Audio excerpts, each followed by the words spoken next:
एक बार की बात है, एक ऋषि अपनी कुटिया में बैठे थे। तभी उनको एक आवाज़ सुनाई दी, बचाओ बचाओ। ऋषि तुरंत कुटिया से बाहर आए और देखा कि एक छोटा चूहा तड़प रहा है। ऋषि ने पूछा, क्या हुआ? चूहे ने बताया कि एक कौवा मुझे अपनी चोंच में दबाकर ले जा रहा था।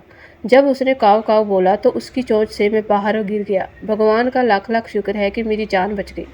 ऋषि को उस चूहे पर दया आई और उन्होंने सोचा कि क्यों न इसे बिल्ली बना दूं, ताकि इसको किसी पक्षी से भय नहीं रहेगा। ऋषि ने तुरंत मंत्र पढ़ा और चूहे को बिल्ली बना दिया। चूहा बड़ा ही खुश होता है। ऋषि कहते हैं कि जाओ, तुम्हें अब डरने की जरूरत नहीं है। अब वह ऋषि के साथ रहने लगा। एक दिन अचानक ऋषि की कुटिया में एक कुत्ता आया और उस कुत्ते की नज़र बिल्ली पर पड़ी। कुत्ता तुरंत बिल्ली पर झपटा। बिल्ली चिल्लाई, गुरु बचाओ। उन्होंने देखा कि एक कुत्ता बिल्ली को परेशान कर रहा है, तो उन्होंने तुरंत मंत्र पढ़ा और बिल्ली को कुत्ता बना दिया। वो कुत्ता बनकर इतना खुश हो गया कि उस खुशी का ठिकाना ही नहीं रहा। चूहे ने सोचा कि पहले चूहे से बिल्ली बना, बिल्ली से कुत्ता बना। अब धीरे धीरे उसके मन में लालच भर गया।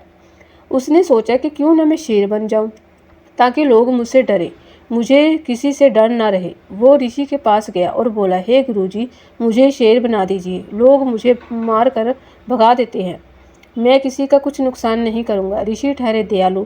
मंत्र पढ़ा और उसे कुत्ते से शेर बना दिया। अब वह शेर बनकर अपने आप को बड़ा ही भाग्यशाली समझने लगा और लोगों को डराने लगा।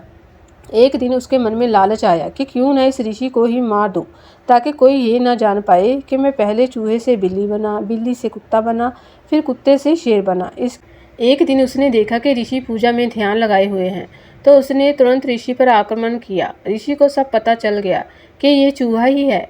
उन्होंने तुरंत मंत्र पढ़ा और उसे पुनः पहले वाली अवस्था में ला दिया।